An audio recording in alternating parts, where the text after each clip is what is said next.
Ìwúre ọjọ́ ti òní.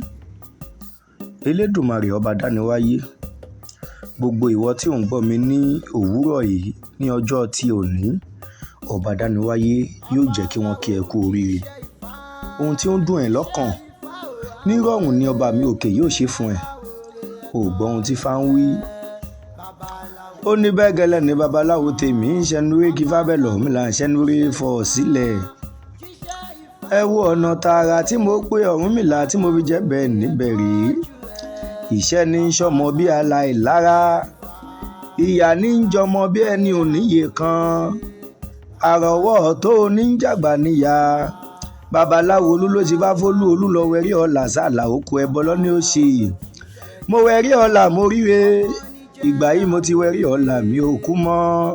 Mo wẹri ọ̀la mo rire.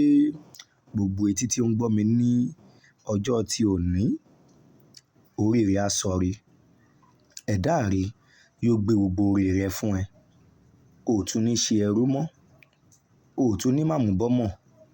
Ebi àárọ̀, ebi ọ̀sán, ọba dániwáyé kò ní fi pa ẹ́. Ire rẹ ò ní fà sẹ́yìn. Bẹ́ẹ̀ ló ò ní pasán, ò ní pòfo. Bí o bá ṣe ń jáde, wà á máa múre wọlé.